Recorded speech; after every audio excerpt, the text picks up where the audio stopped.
trolling Senator Elizabeth Warren as a snake, and in post after post, labeling Mayor Pete Buttigieg a rat. Two victims of this tell CNN they were so afraid of the online attacks they faced, they don't even want us to describe the circumstances for fear it would start up again. They both just questioned the politics of Bernie Sanders in a public setting, and their personal lives were exposed and attacked. Well, just what Nick said, I think that's right. I mean, there isn't a Democratic establishment anymore. There's not even a Democratic Party anymore. The Democratic Party is a meaningless notion that the party, like the Republican Party, has been hollowed out and privatized to a large extent. There are Democratic elites, and so when we're talking about the Democratic establishment, we're really talking about a bunch of people that Nick also knows well, which really means Democratic donors. This is the most important election in the history of our country. This election is the most important in the modern history of this country. The election in 2020, without hyperbole, is going to be the most important election this country has undergone in over 100 years. Not a joke. This November's elections are more important than any I can remember in my lifetime, and that includes when I was on the ballot. There are just 8 days left in what is the most important election of our lifetime. Where did you guys come to a conclusion about why Clinton had such a hard time just owning that she did something wrong with the email server? You know, I know that Russia and other forces would love us to have a debate. This is exactly what they want. They want us to have a debate about the internal structure of Hillary's campaign, what's true, what's not true. And I'm just not going to play that. I'm sorry. Yes, we came, we saw, he died.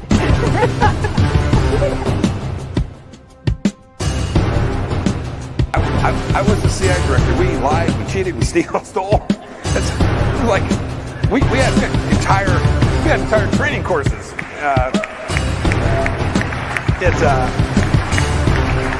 It reminds you of the glory of the American experiment.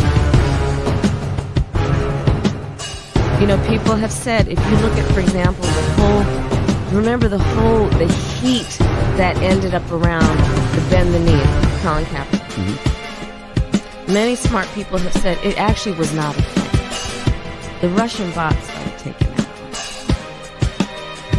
Yes. But I saw my mom. My mom is the strongest woman I know. She should be running. It's not about.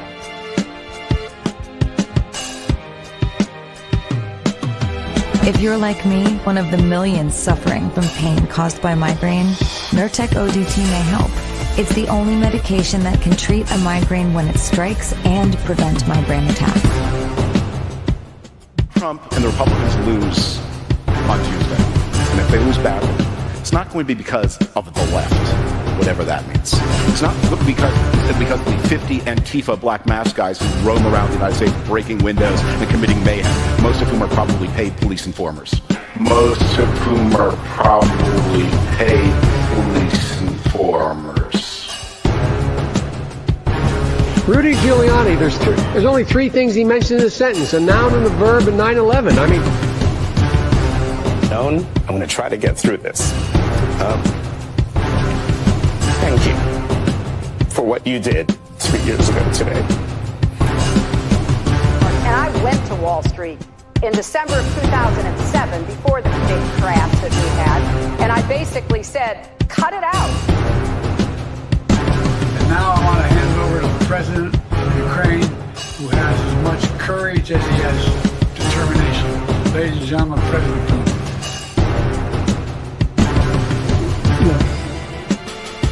If we finally beat Medicare. Thank you, President. Bye. This version of Biden, intellectually, analytically, is the best Biden ever. He is sharp, intensely probing, and detail-oriented and focused. They're eating the dogs, the people that came in. They're eating the cats. They're eating the pets of the people that live there. And this is what's happening in our country. I can't do it. We'll do it live. Okay. We'll do it live. Fuck it. Do it live. I'll write it and we'll do it live. And thing sucks. In 5, 4, 3. Citizens of the internet, welcome to yet another nail-biting edition of the Politics Show. Thank you for joining me once again to talk about the pressing issues of our day and time. I'm taking myself a lot more serious than I usually do today, as you can tell. And I've got a lot of great stuff to discuss with you today. So I thank you for Oh, I am so glad you are here. I don't get to use that Grover clip very often. So let's get into it. We are on the brink, it seems like, of going back to war. And this is something that I don't believe the MAGA crowd voted for. And we're going to go into like a little bit of the nuance of that. Some people may or may not agree with me on that. But I have a lot of very relevant stuff lined up today. And I have, in the new Trump era, kind of stuck to the people that I trust the most, which happen to be the voices that have been consistent across administrations, from Obama to the first Trump administration, to the Biden regime, to the current Trump administration. There are certain news outlets that are news voices in journalism that have been rock solid, consistent across the last 10, 15 years through Democrat and Republican administrations. To give you examples, those voices would be Glenn Greenwald, Max Blumenthal, Aaron Matei,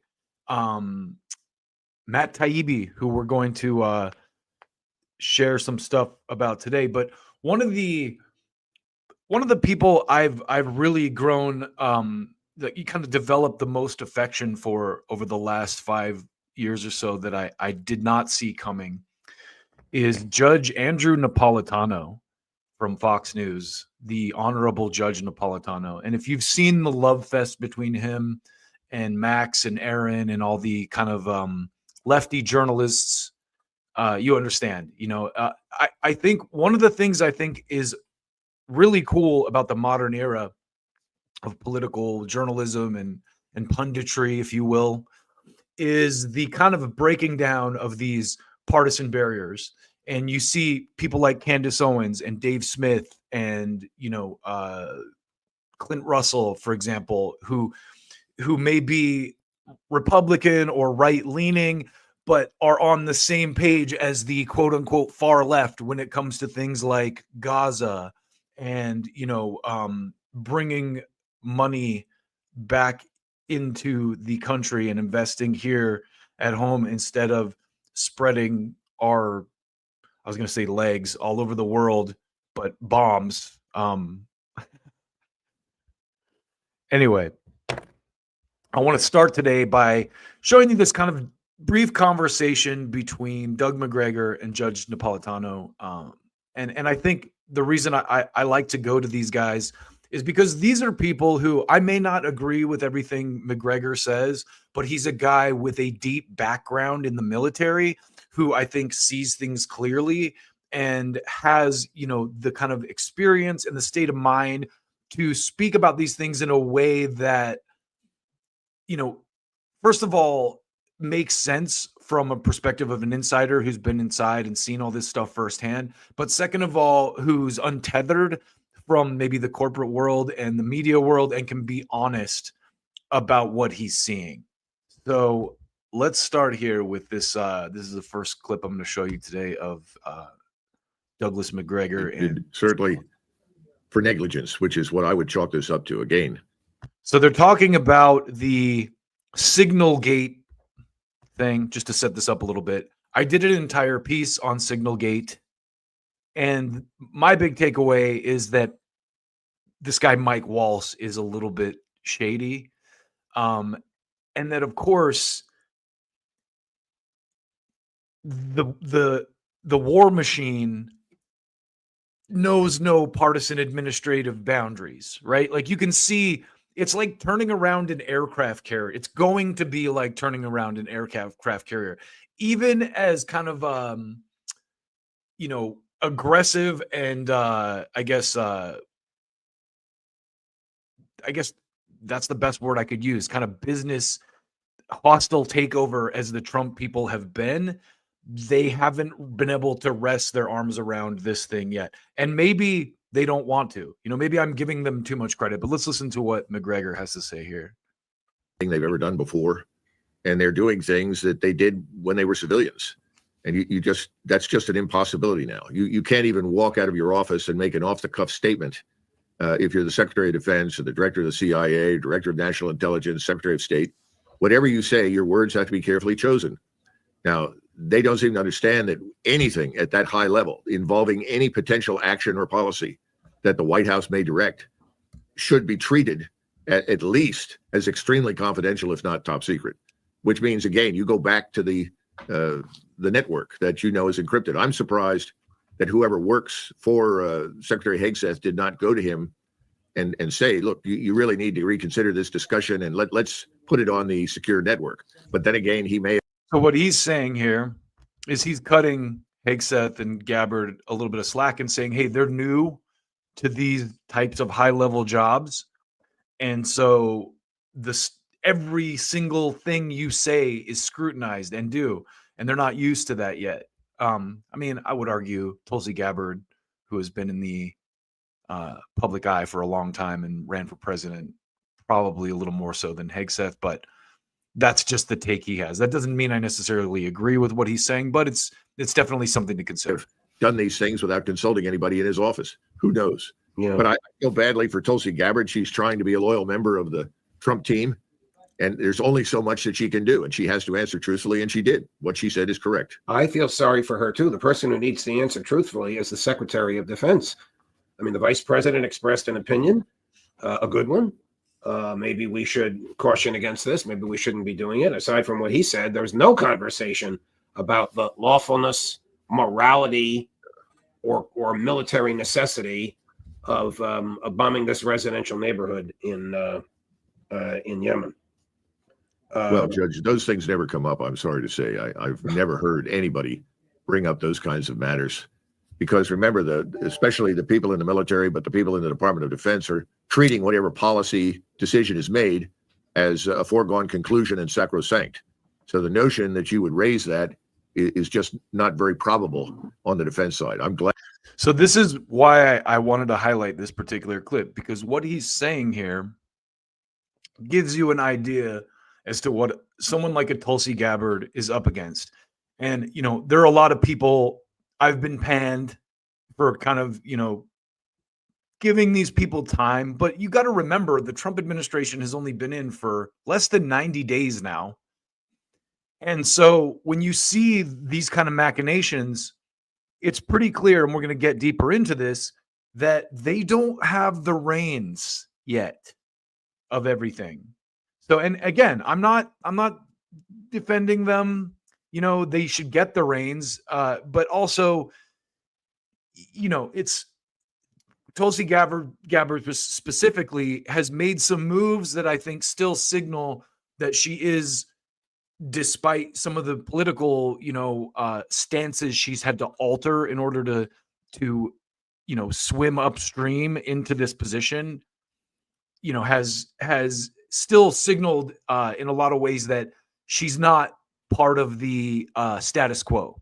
And I forgot to clip this, but I just saw a report that Tulsi Gabbard recently took away Hillary Clinton and Kamala Harris's security clearances. And that honestly is such sweet justice to me. But let me let McGregor finish, because what he's saying here is that these people don't have full control of the situation that they're dealing with right here. Glad that the representative of the vice president said what he did, and that's probably the one modest, bright light in an otherwise extremely dark sky in this whole matter. Yeah.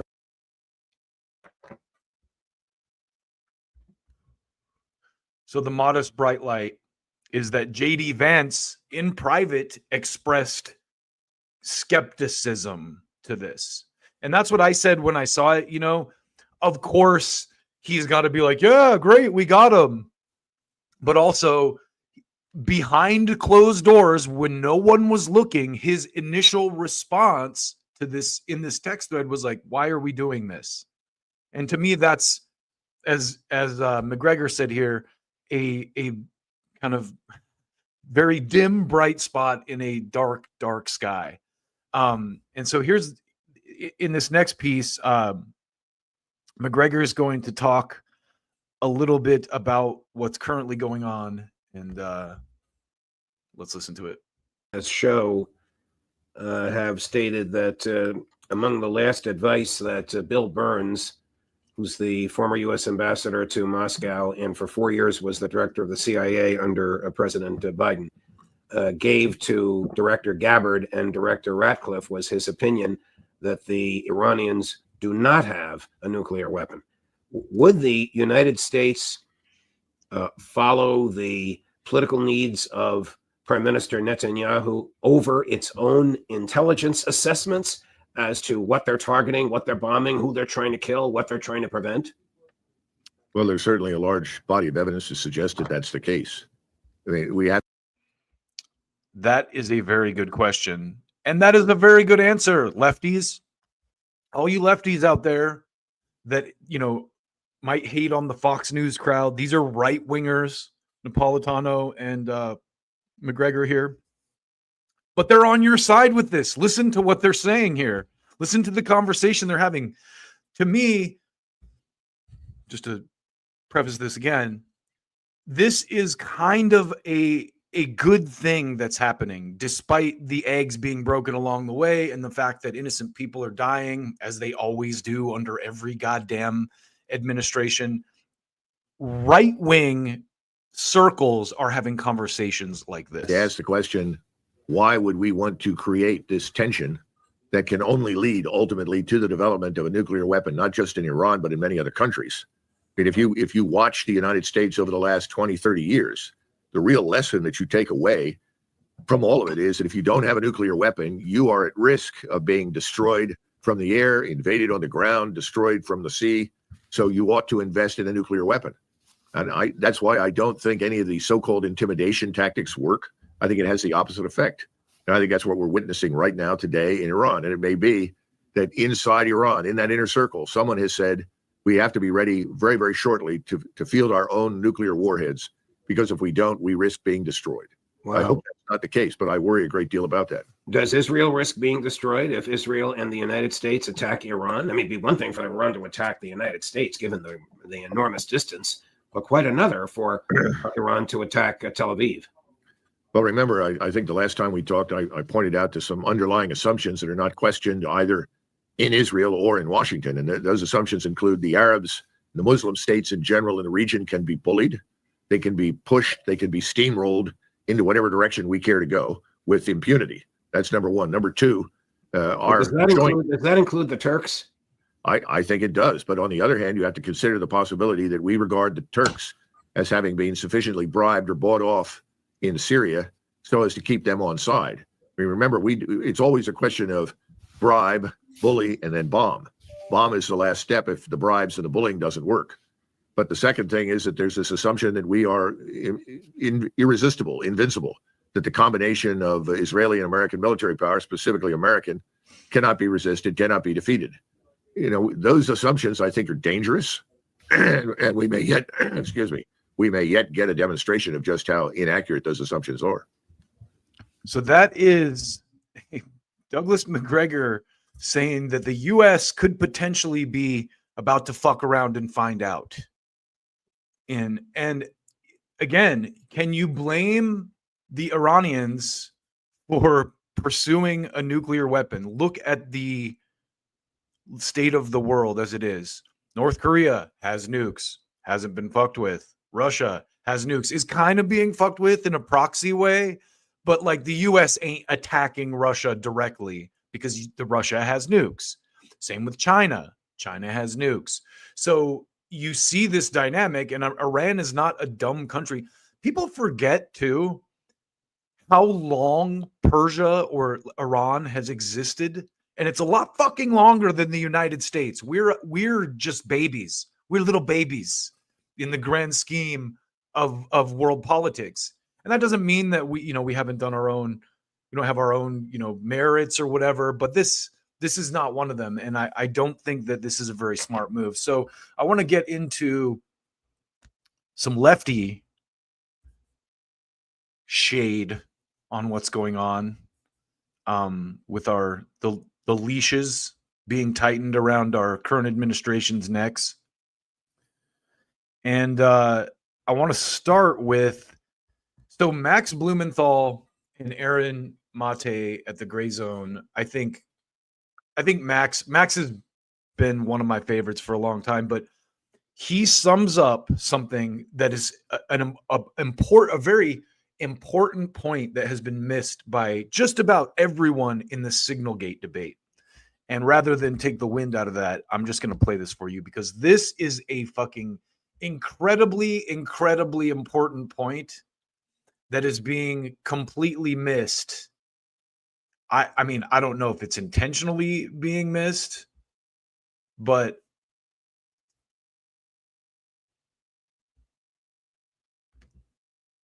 where did I put it?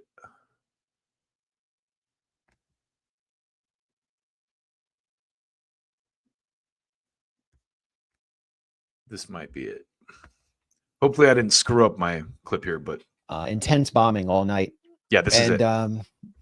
Yemen's. So listen to the point that Max makes here about the title of this Gray Zone broadcast is the top missile guy. And I love Max's shade and the way he frames this.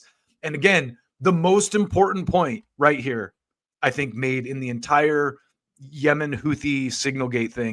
The supposed killing of Yemen's top missile guy hasn't stopped Yemen from launching locally made ballistic missiles towards Israel, sending them a message that if you don't observe the ceasefire deal that you signed and allow electricity and food into the Gaza Strip, then we will continue targeting you.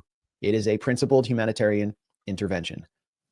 The destruction has spanned out into other provinces of Yemen, including Sada in the hills, where Pepe Escobar recently, who's been on the Gray Zone, recently documented the destruction of a hospital there, a cancer hospital. So this is the real scandal to me, Aaron. And if you watch any U.S. coverage of Signalgate, like I've watched hours of it in the last few days, I didn't get one explanation once for why the Houthis or Ansar Allah are actually waging this war or actually involved, or why the U.S. is attacking them, except that they're just Iran-backed terrorists. And that's another interesting dimension here of these chats. I actually don't have the chat in front of me, but in one of them, Pete Hegseth, the Secretary of Defense, declares that Americans don't know who the Houthis are. And so in order for us to market this war, which Americans don't understand, we just need to keep saying Iran-backed Houthis and that Biden failed and blame Biden. So basically they're acknowledging this, as JD Vance acknowledged, there's no American interest there, and that Americans are not interested because this is a war for Israel. Israelis are interested in doing this. And so the media is doing what Pete Hegseth and the Trump administration want here, which is to market the war as a war against an Iranian proxy that's a terrorist, and not tell us why they're fighting or what they're fighting for, when they're clearly fighting for the most oppressed people on the planet, for cessation of hostilities against them. And going back to Jeffrey Goldberg, the reporter who broke the story, because so no one really talks about at all what the Houthis are doing. Like, why are they even attacking, and who are they attacking?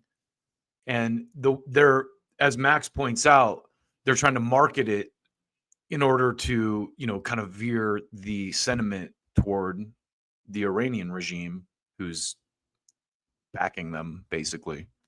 He was added to the chat by Mike Waltz. I think we can partially credit him for that fact that the media is not focusing on why the U.S. is bombing Yemen on Israel's behalf, because Jeffrey Goldberg supports that. He supports that goal. He basically calls the Houthis Ansar Allah, an Iran proxy that wants to destroy the West, and he supports the policy. He likes it that the U.S. is bombing Yemen on Israel's behalf, and that speaks to the corruption of the media here. It's like, and that's why they can't get to the real story here. For him, it's just like an OPSEC issue. The fact that Mike Waltz jeopardized a U.S. military intervention that Jeffrey Goldberg and most of the corporate media support. No one questions the underlying policy itself, which is bombing a global South country, simply because Ansar Allah, the targets, the presumed targets, are trying to intervene to get the ceasefire that Israel broke enforced. So to keep going here, this is another, I think, one of the best points made by Max that a lot of people are not really. This delivered a letter to Iran declaring. This isn't it. A second. Damn it. I must have mislabeled this video, but there's a part where Max talks about the nature of the Ansar Allah guys and the, basically their religion, and how, so they talk about how the guy here, let me see if this is it. I can't believe I mislabeled this clip, because talk about a few of the elements that I find most revealing about, here we go, just the chats that we saw. Okay, so this is the point that I was trying. This is the actual clip I've been trying to find. So in this clip, Max makes a great point about Mike Waltz and this top missile guy. First of all, Mike Waltz doesn't even know the guy's name. But second of all, the justification for them destroying this building full of civilians is completely unfounded. And Max breaks it down right here. Watch this. First, Mike Waltz declares that the top missile guy, who he can't name, had gone into an apartment building to visit his girlfriend. In Yemeni society and most Muslim societies, this is culturally impossible. It's impossible for a woman to live alone in a densely populated area of Sana'a and then to host a male. It's illegal. It's just not possible. And men, particularly if they're part of the Ansar Allah movement, who are devout Muslims, they don't have girlfriends. You get married. Okay, so Mike Waltz either uncovered one of the biggest sex scandals in Yemen, with the top missile guy having some illicit affair that goes against all the tenets of Islam, or he's a complete fraud who doesn't know anything about the society he's bombing, and they may. I think it's probably the latter. Call me crazy, but I think it's probably the latter. But that is an incredible point. These people don't even know the details of the people that they're dropping bombs on. They took out an entire building for this guy who Mike Waltz claims was visiting his girlfriend. And as Max points out, in Islamic culture, that's illegal. And these guys are like deeply devoted Muslims who follow their faith to the T, something that a lot of people in the US like can't even fathom. But they don't, have premarital sex. They don't engage in any kind of drinking or, anything that defiles the body. They're like, Mormons might be a similar parallel, but Mormons are much less, what's the word? Have much less integrity than Muslims do. Let's put it that way. Sorry, Mormons. Be just completely making it up to justify just hitting some targets to get Pete Hegseth excited. That's the first thing that jumped out at me. Listen, the second thing was the vibe that I got, just the vibe, was that these weren't the people that were actually in charge of the policy, and that the policy had been handed down to them. And we know there was a briefing that they undertook about the policy had been handed down to them. That's why Mike Waltz is just like, hey, this guy went to see his girlfriend and we got him. They're like, wait, there's no way that this guy went to see his girlfriend. 48 hours before this signal group was set up, and there was a situation room meeting, but the policy was essentially handed down to them. And the intelligence that they got was from who? Israel. Wall Street Journal, exclusive. Israel provided intelligence on a key Houthi military operative targeted in the attack discussed in the group chat with Trump officials. Israel has told the world what its intelligence and targeting, how credible its intelligence and targeting is over the last 17 months by, for example, we'll talk about this later, declaring that a journalist in Gaza, Ismail Al-Ghul, one of the most prominent journalists operating in northern Gaza, was a trained Hamas militant and not a journalist. And they produced documentation showing that he was training in an elite Hamas training camp, except that training would have taken place when he was 10 years old. So they proceeded to blow his head off and kill him with a drone in his car while he was covering an event. And So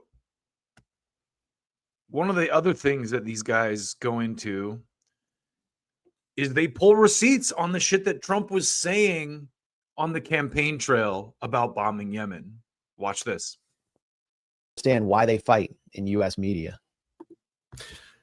Going back to Pete Hegseth's comment in the chat that, our message should be that Biden was weak on Yemen. And that's what they're saying now, that we're doing what Biden refused to do. His strikes on Yemen were just pinpricks. We're now going hard. Well, that's the exact opposite of what Trump was saying on the campaign trail, where in talking about Biden and Yemen, he wasn't saying that Biden's not bombing enough. He's saying Biden shouldn't be bombing at all.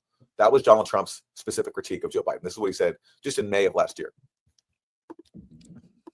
I look at your policies, I see secure the borders, bring jobs back. I look at the Democrats and many Republicans, and it's foreign war and foreign expansion. That's right. What is that? I think it's just a failed mentality. It's crazy. You can solve problems over a telephone. Instead, they start dropping bombs. I see recently they're dropping bombs all over Yemen. You don't have to do that. You can talk in such a way where they respect you and they listen to you. So I think I want to just pause here and make a quick comment about the credibility of Tim Pool. Where is Tim Pool right now?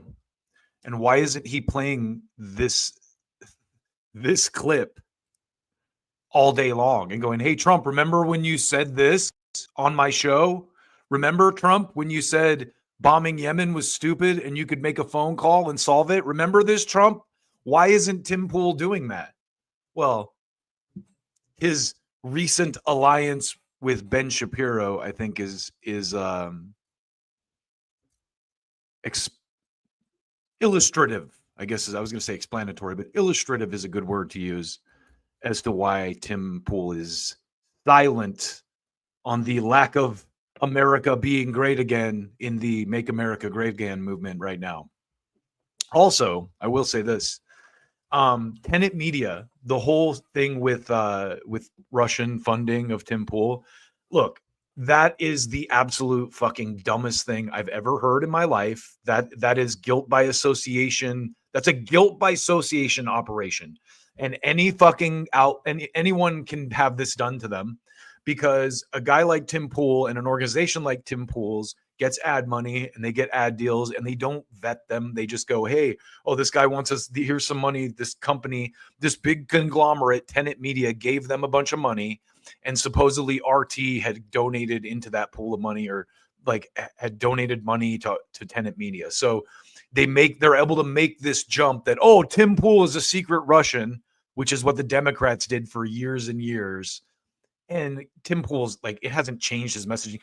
All these guys do all day is talk about how fucking scared they are of communism and how communism is the worst thing to ever happen because they've been propagandized to believe all that. And, there's a lot that I agree with Tim Pool on, and I think it's very cool. He has more of like a round table conversation with a lot of differing viewpoints, I think, than a lot of these podcasters on these right-leaning podcasters do. So I will give him that, even like PBD, the lefty guy on his show, that guy Adam is like this like bougie club promoter guy, Israeli guy in Miami. Like that's his lefty commentary, and then he's got Vinny, the screaming angry former veteran, and so PBD is like way to the right, but Tim has at least like Ian Crossland, and he has some like left-leaning voices. He had Jimmy Dore on. He's had like a lot of left-leaning people. So I give Tim a lot of credit, and I will defend him to the end on the claim that he's like influenced by Russians. But I also think the reason I'm bringing all this up, that is a way to control. And I would not even doubt if that operation is what resulted in him partnering up with the Daily Wire or Ben Shapiro, because I know he announced recently that they have some kind of a partnership, or maybe that fell through. Tell me if you know about that and I'm missing something on that. I'm not fully, not something I'm fully vetted on today. But anyway, if Tim Pool had any credibility, he would be playing this clip on his show all day and going, "Hey, Trump, what the fuck?" But he's not. So now Trump is saying, "Oh, Biden was weak. He didn't bomb Yemen enough." On the campaign trail, he was saying that Biden shouldn't bomb Yemen at all. Yeah. So this is just another case where Trump talks like he's anti-war, and he helps win on that basis because people are tired of these foreign conflicts and bombing other countries on Israel's behalf. He gets in office, does a complete U-turn, and no outrage at all from his base. Everyone just goes along with it. And this somehow meets the definition of America first, which is bombing a foreign country on Israel's behalf. So let's finish this one up too. They will not negotiate directly with the United States, which is a rebuke to Donald Trump. Okay, so let's start this over. Donald Trump has delivered a letter to Iran declaring that they have till May 1st to make a deal. And the deal is essentially giving up their ballistic missile program, giving up their allies in the popular mobilization units in Iraq and Hezbollah, giving up, of course, their nuclear program. That's what the deal sounds like to Iranians. Program. They won't even be allowed to refine uranium for civilian purposes. It is total capitulation is what's being demanded. And Iran has made clear that this is unacceptable and that they will not negotiate directly with the U.S. while they are under threat and being menaced. So they will only negotiate through the government of Oman. They will not negotiate directly with the United States, which is a rebuke to Donald Trump. And so the Trump administration has initiated a massive show of force. This is the Diego Garcia Air Base in the Indian Ocean. It's roughly 3,500 kilometers from Yemen, 4,300 kilometers from Iran. There is an unprecedented buildup of U.S. military aircraft being brought to the island. 7 American B-2 bombers, 6 in-air refueling planes. I think some B-52s have been sent there. But the point of the B-2s is there are 2 takeaways here. The B-2s are supposedly able to penetrate Iran's integrated air defense systems without being detected. I don't know if that is true, that they'll be able to do that, but they also can carry extremely heavy bunker buster bombs in order to attack the Iranian nuclear facility at Fordo, which is deep underground. U.S. intelligence assessment has concluded that Iran can now produce a nuclear grade weapon in less than a week. And so, what the U.S. So I wonder where that intelligence is coming from, because as we just saw Napolitano and McGregor saying, William Burns on his way out said there's no proof that Iran can develop a nuclear weapon. So again, that intelligence must be being filtered through,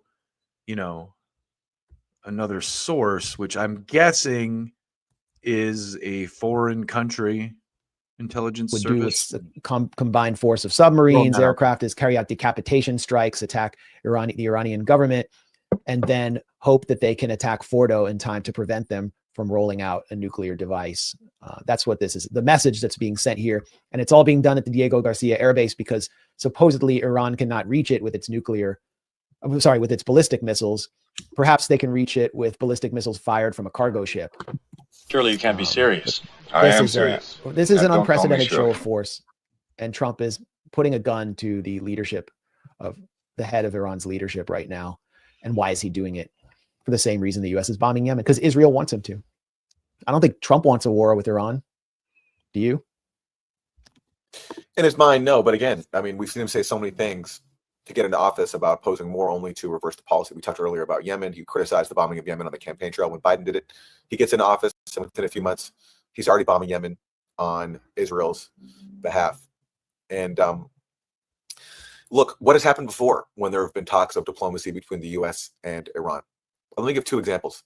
In 2003, Iran had a sort of what's called a moderate president, Mohammad Khatami, and he sent George W. Bush a letter offering to resolve all outstanding differences between Iran and the U.S., including Iran's support for Hezbollah. And at the time, the Ayatollah Khamenei said to Khatami, "Don't bother doing this. The U.S. will interpret this letter as a sign of weakness." But Khatami sent this letter anyway, which shows actually that the Ayatollah, at least then, didn't have full control over foreign policy. And what did Bush do? He ignored the letter, didn't even respond to it, and indeed saw this as a sign of weakness because a few years later, stupid ass boy. Hey, look.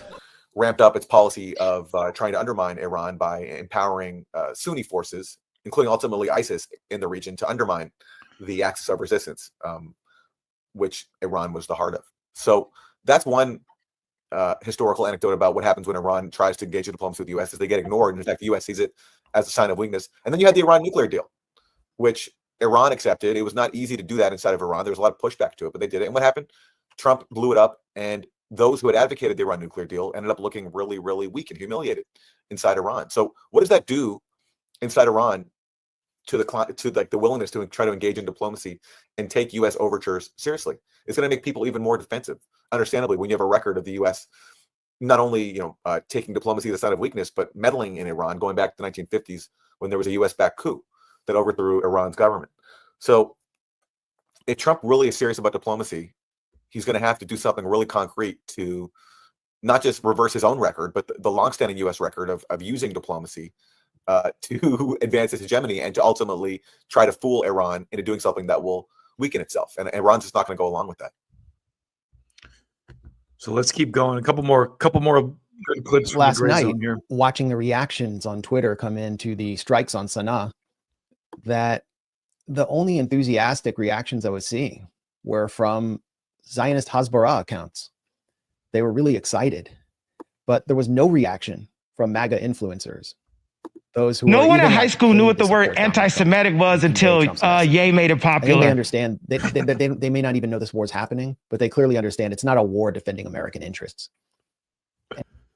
So this is interesting in the sense that Max is kind of starting out here by defending the MAGA people who he's saying were kind of dead silent about they weren't excited that we were bombing Yemen. So that's a good sign, lefties, that, hey, I hope that the MAGA people are ready to start holding Trump accountable. But again, call me a pussy if you want, but it's like turning around an aircraft carrier. It hasn't even been 90 days. In a year from now, let's talk in January, February of 2026 and see where this stuff is at. Because right now is still, I hate to say it, but you're still in a transitionary period. These people are just getting, Tulsi Gabbard, RFK, all these people are just getting into their seats and starting to kind of pull the levers, so to speak. So we'll see.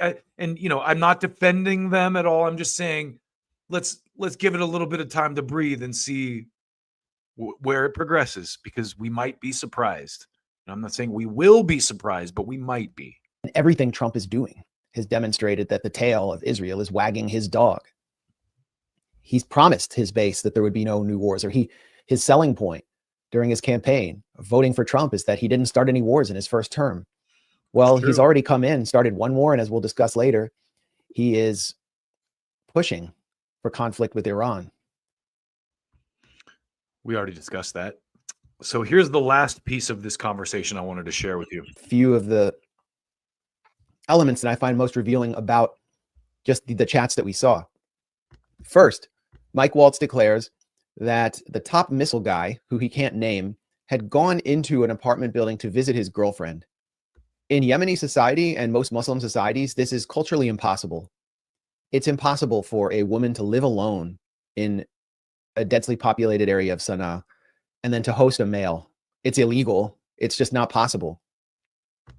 So there you have it again. Even the justification for this bombing in Yemen is completely fabricated And these guys don't even know the details of it. They don't know the guy's name. They clearly don't know the guy's culture.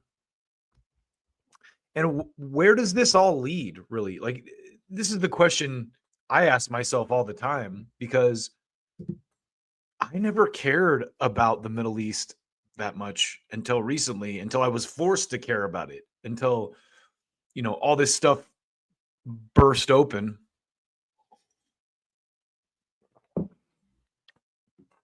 And on that note, I'm going to bring in your boy Tim Dillon, because again, I don't think Tim Dillon is a radical leftist. I don't think Tim Dillon is an anti-Semite. But you know that the zeitgeist has moved when you have him saying things like this. So let me bring your boy Tim Dillon in here. He has some very relevant commentary to bring to the table here. Federal immigration officers. This is part of this new push to disappear these. So this is, just to kind of preface this a little bit, this is in regards to the deportations on behalf of our shadow government. Not making America great again. But I think the overarching point that Tim makes here is the one that I wanted to kind of put on the table here for you, if you haven't seen it already, because it's a good one. People that were participating in these campus protests. Let's take a look at this. I'm not for this. I also am not for, I wasn't, no one asked, no, I didn't vote on letting any of these people into the country. No one did, by the way. But I'm certainly not for removing people that have a differing opinion. That is free speech. I don't think that's the right way to go. Do I think it's a problem that we have a lot of foreign students in America and we don't care about the American ones? Yes, absolutely I do. But let's watch this disappearance.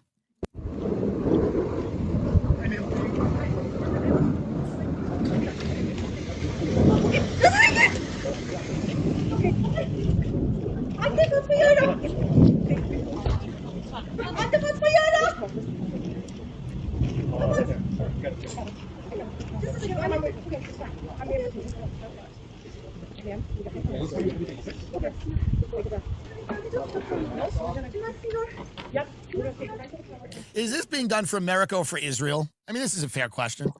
Is the United States government now just taking edicts and orders from Israel?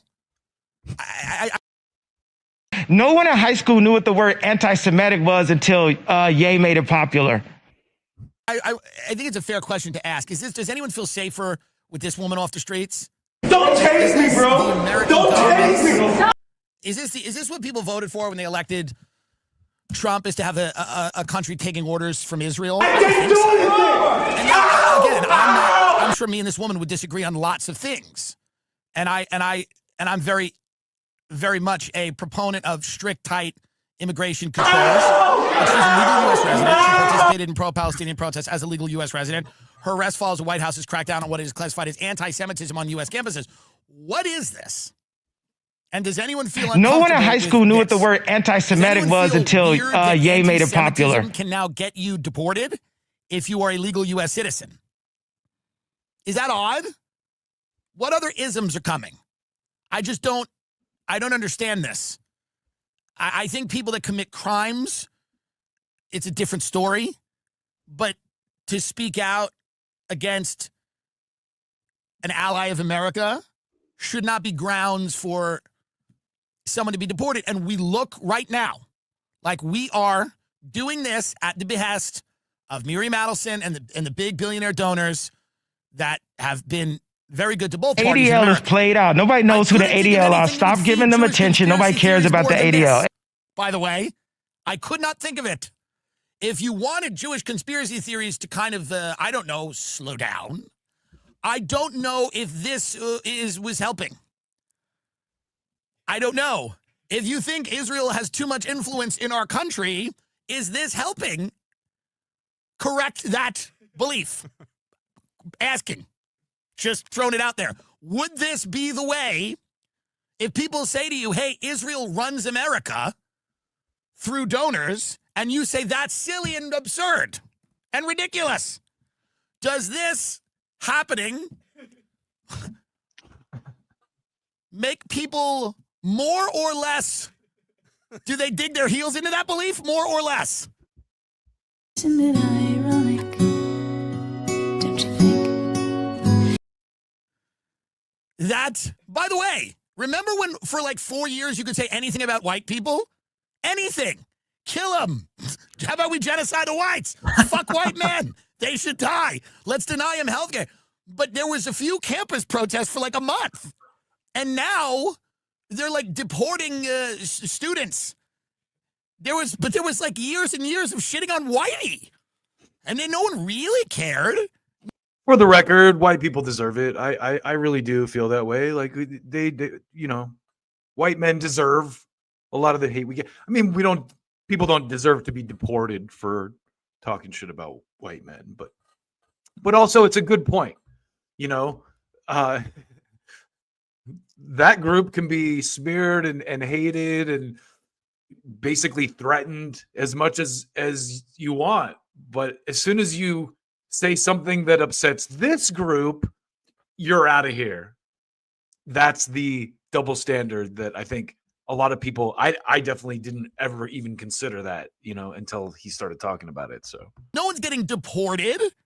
What about the people that said negative things about, I don't know, other countries? I mean, will you get deported if you're racist against Filipinos? Because I have been. And it's only because my godson, they told me he was Chinese because he was so little I couldn't tell. And I said, I will pay for his school. And then now he's Filipino. But I didn't know that at the time. And I would not have gotten involved. No shade. I just want high end. Chinese, Japanese. That's it. Now. So he goes on to ask if he should be deported for making that joke because he upset Filipinos. Which is the same dynamic that's currently happening, as we know, with this woman who was just, you know, snatched up in I believe it was Louisiana. Was it Tufts? I don't know if it was Louisiana or not, but not good. Definitely not good. And then you see this Khalil guy, and it's like, are we really making America great again with all this? It sure doesn't look like it. To me, anyway. So that's what the quote unquote right is up to in America right now. That's what the right is grappling with in American politics. They're grappling with what they ran on and what they're being delivered right now. You know, what they were sold. MAGA was sold, make America great again. What they're getting is make America great again for people who donate money to American politicians that are actually from a foreign country. But they're wrestling with it. And like I said, you know, I'm not, you know, there's definitely a tendency to dunk on everyone and be like, oh, fuck you. See, you guys all got shafted, MAGA. You got shafted, dummy, dummy, dummy. It's like you all of a sudden you sound like the fucking brunch libs again. Let's be honest. MAGA has been, from what I've seen, a lot more critical of their leaders and, you know, the current administration than the brunch libs or the MSNBC crowd ever was of Joe Biden at any point.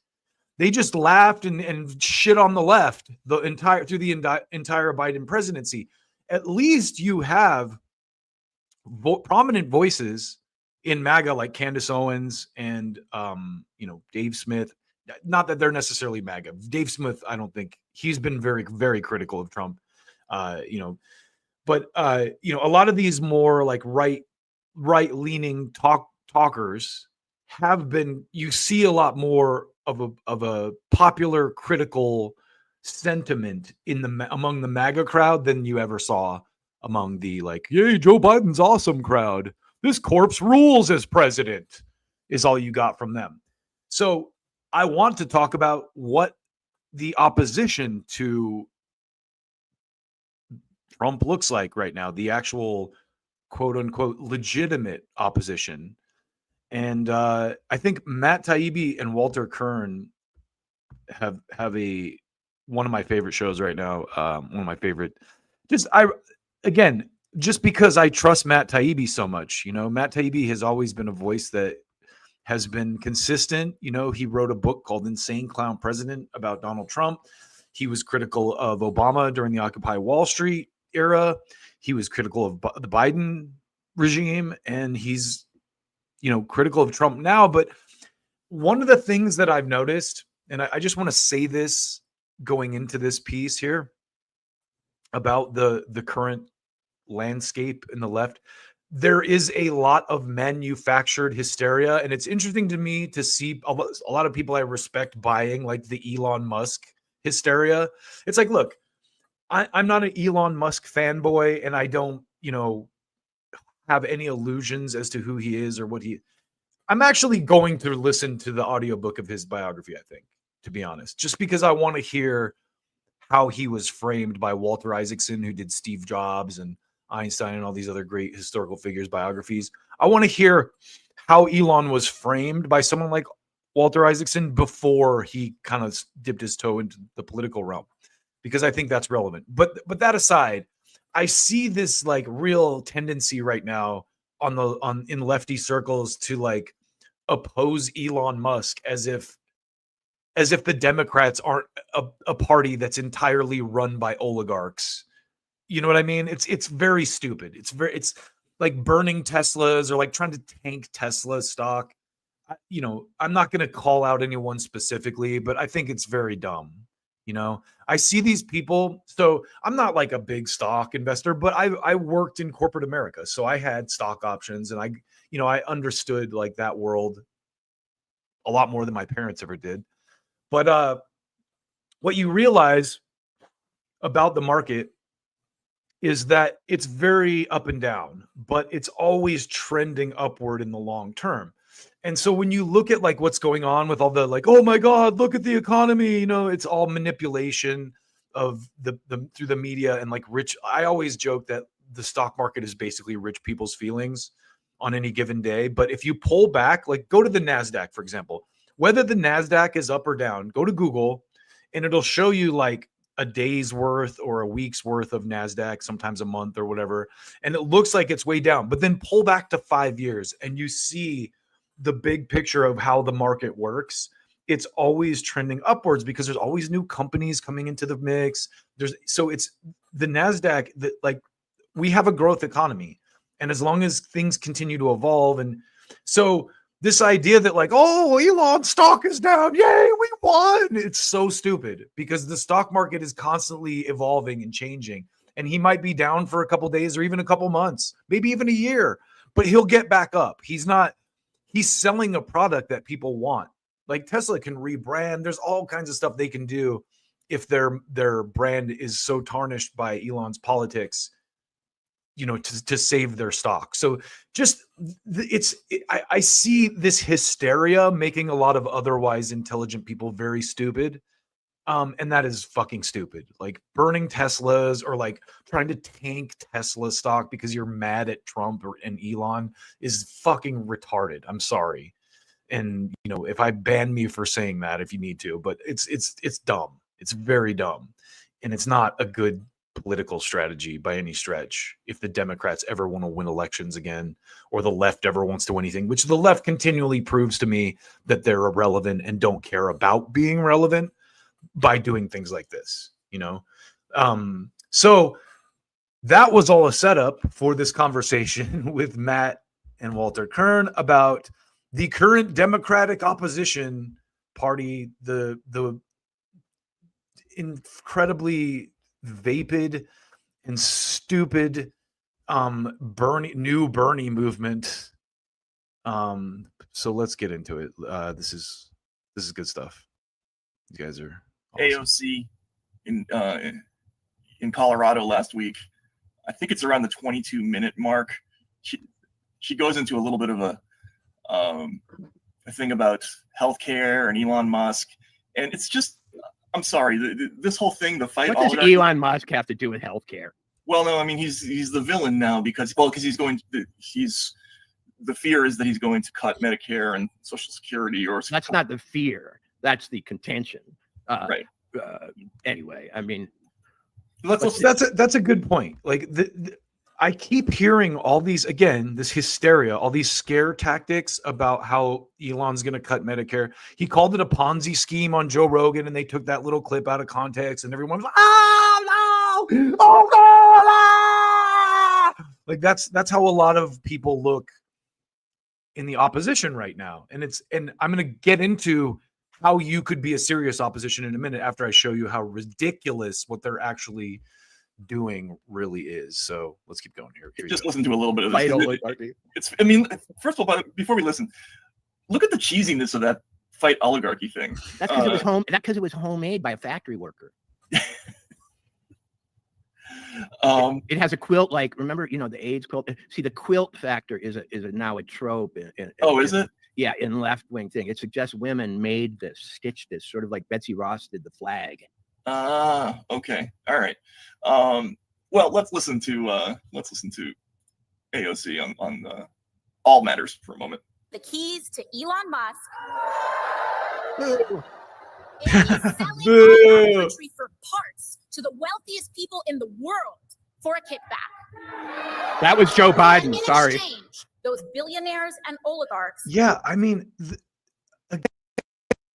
every accusation is a confession with these guys. Like the Biden administration, Hunter Biden had a no-show job on a Ukrainian energy board, and I'm not, that doesn't absolve anything that the Trump and Elon are doing, but it's also like you were nowhere to be found when that was an issue. Will back his campaigns and bankroll those of his allies. They scratch his back and he scratches theirs, and all of us are left behind. And the clever thing that these guys sell is making working people like you and me believe that we're just one step outside from that club, that we're just a little bit out from being able to be a billionaire too, right? Any billionaires in this room? I didn't think so. Okay. I love her cadence right there. That's Obama-esque. Listen to that. Let me listen to that, the way that she says that again. That's great. The keys to Elon Musk. I didn't think so.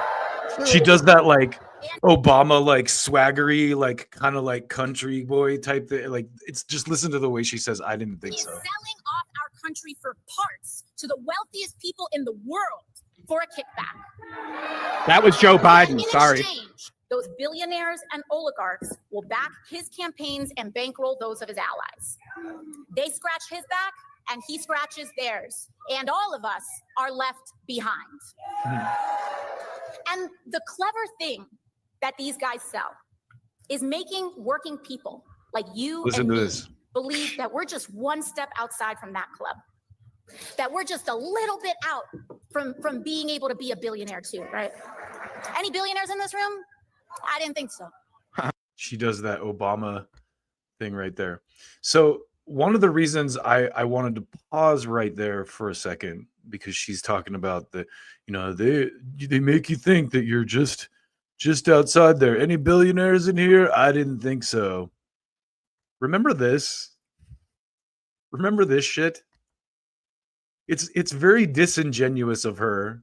My God, tax the rich. What a model, AOC. What up? I didn't know you model as well. Damn. My God, tax the rich. What a model, AOC. So it's kind of hard to take her fight the oligarchy shit seriously when you remember that trash. And like, just, it's so out of touch. Hold on a sec. Let me just go back just a little bit here. Here, listen to this again.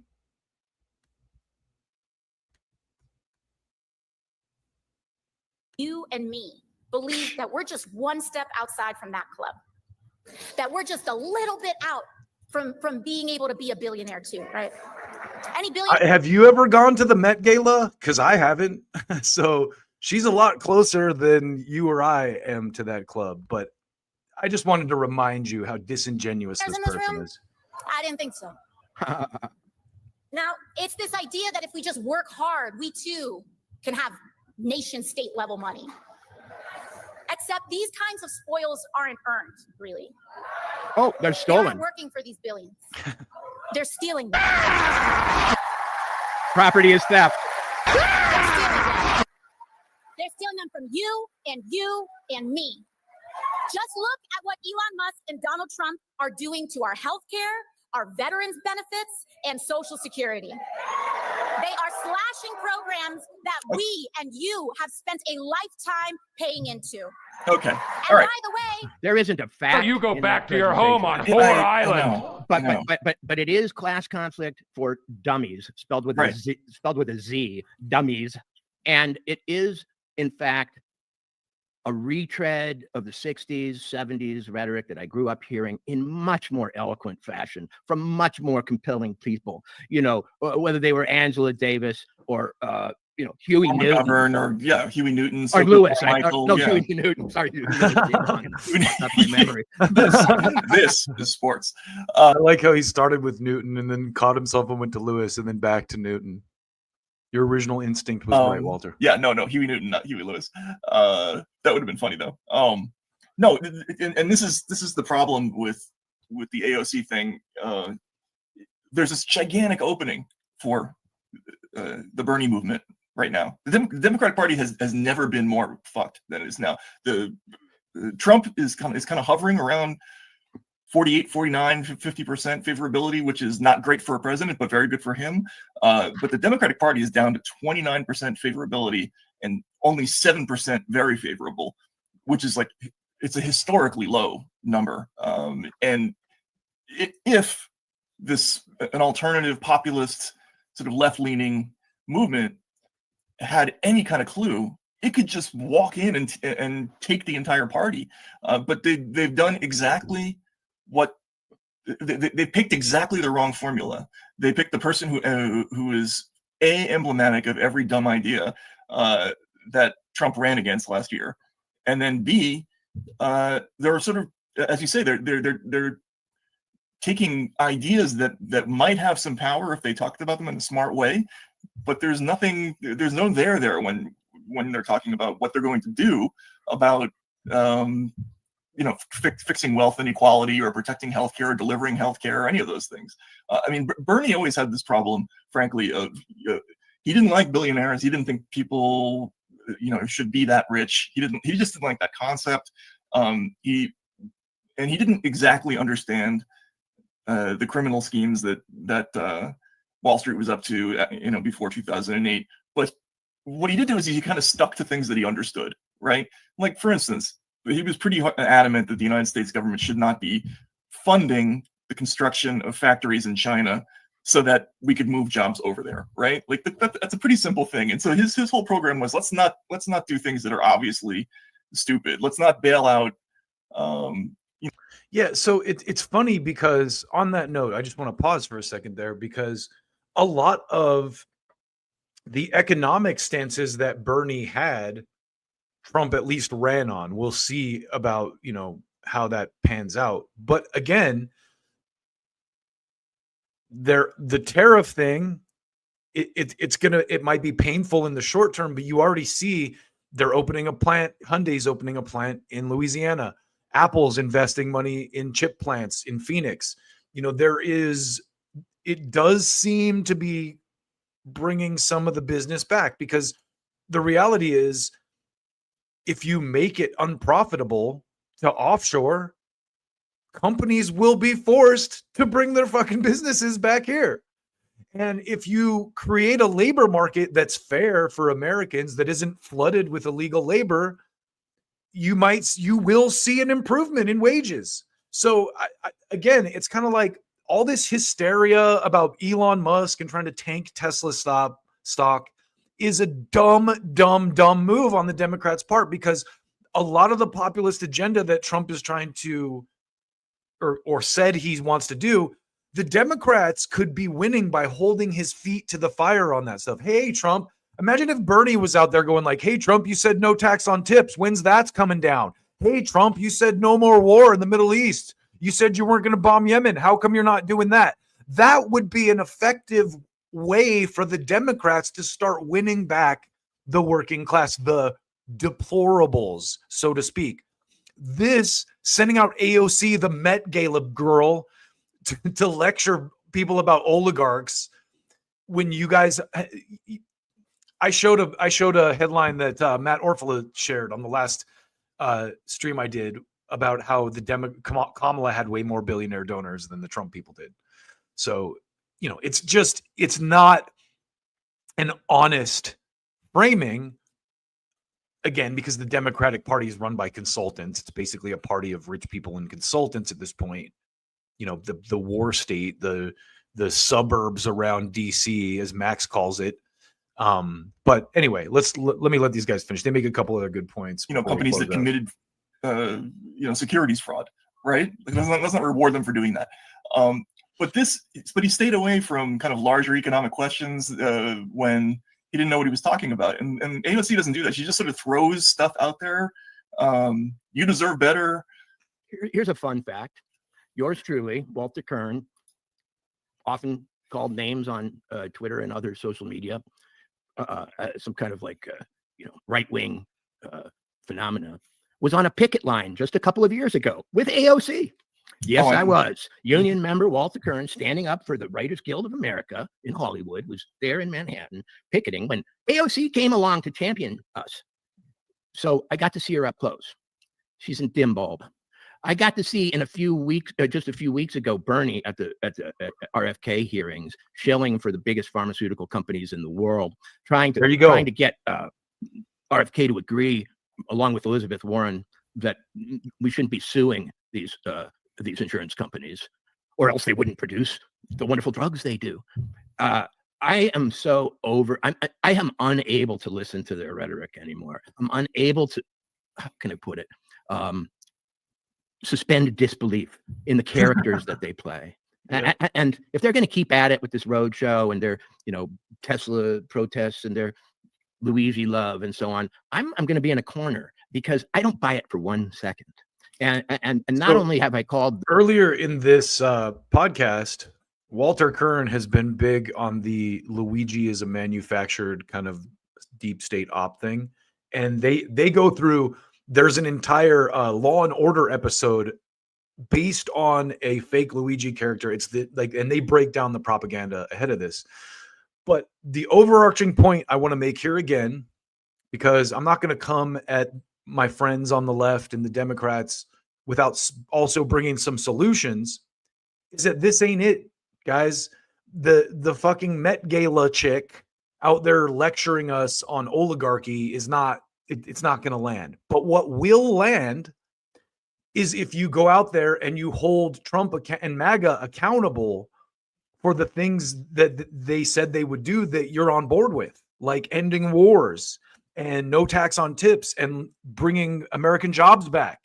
And if that's a way to start winning back the working class, but this is not trying to tank Tesla stock and protesting Elon Musk, who will be gone in a couple months. The Doge thing is only supposed to last 6 months, is not effective. It's not an effective opposition.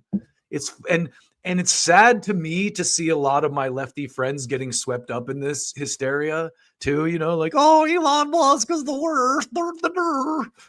It's very stupid. And Walter just kind of nailed it. So have I called the Luigi narrative? I've called the other narratives. It was obvious 5 seconds after Trump won that the left was going to have to move to some kind of copycat populism.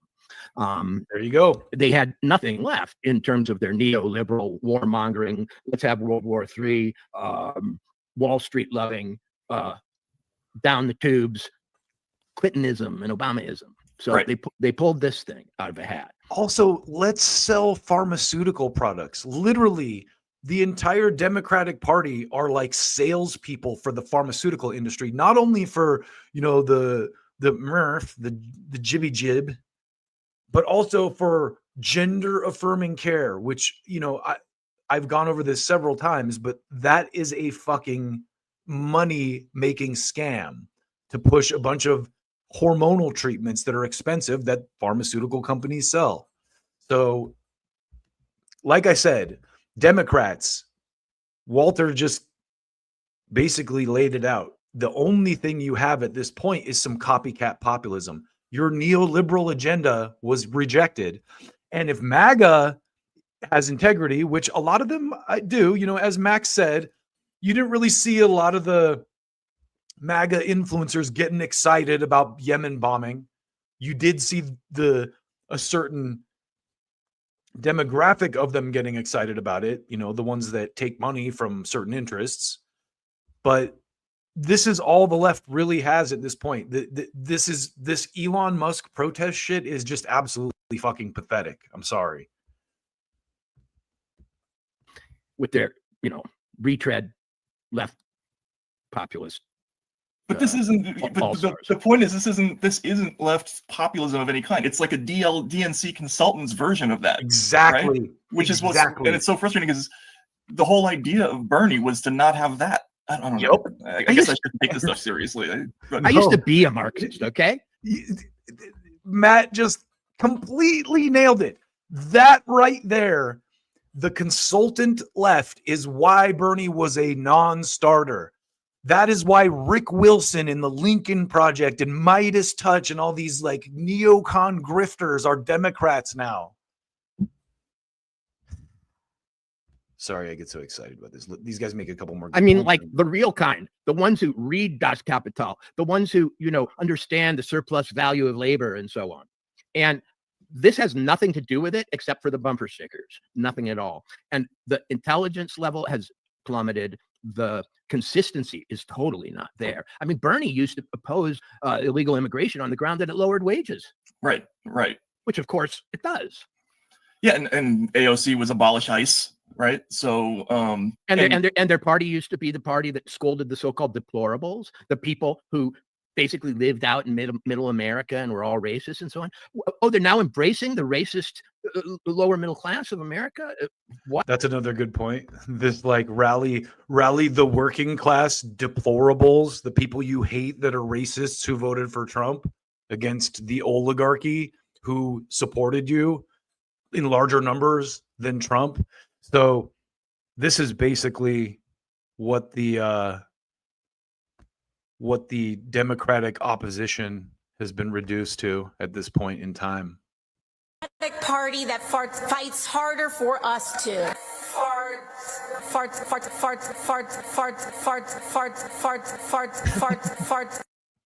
You gotta love TikTok for that. We need a Democratic Party that fights harder for us to.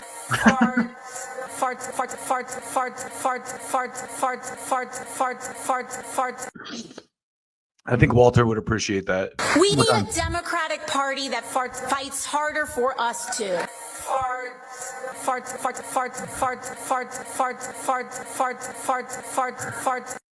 First of all, you're wrong. First of all, you're wrong. That's just a fucking stupid way to start a conversation. So you all right, guys. Thank you for joining me today, citizens of the internet.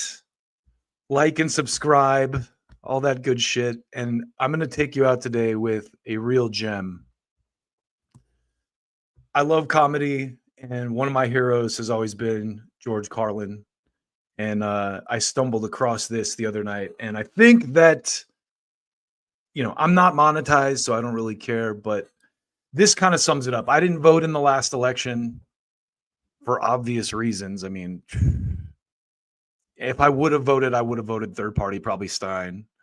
But I think a lot of times our rage is externalized when it needs to be internalized. And I say this from a personal standpoint, a lot of times I project my anger out into the world when I really need to project my anger inwards, because a lot of the, to quote Gandhi, be the change you wish to see in the world, right? Like the one thing you can control is yourself. And I've noticed this a lot. I love to rant about politics, but voting doesn't really change much, in my experience. I'm 46 now, and I've been voting for a long time, and it hasn't done a goddamn thing. So what I do respect is people that, organize and work within the community. Even if you're organizing an anti-Elon Musk protest, you're doing a lot more work than I am. So cheers to you for that. At least you're out there on the street taking action, because, you know, ranting on a fucking computer screen is fun and it's therapeutic for me, but it's also not really changing a whole lot, you know? It's just me kind of screaming into the void. And so I want to take you out with this message of hope from one of my heroes, Mr. George Carlin. And thank you again for tuning in. And we'll see you out there. Hit me on Twitter at Road Grimes, and we'll be back soon. Take good care of yourself. Enjoy your Sunday.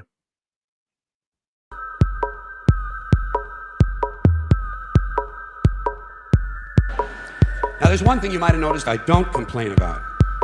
Politicians. Everybody complains about politicians. Everybody says they suck. Well, where do people think these politicians come from? They don't fall out of the sky. They don't pass through a membrane from another reality. They come from American parents and American families, American homes, American schools, American churches, American businesses, and American universities, and they're elected by American citizens. This is the best we can do, folks.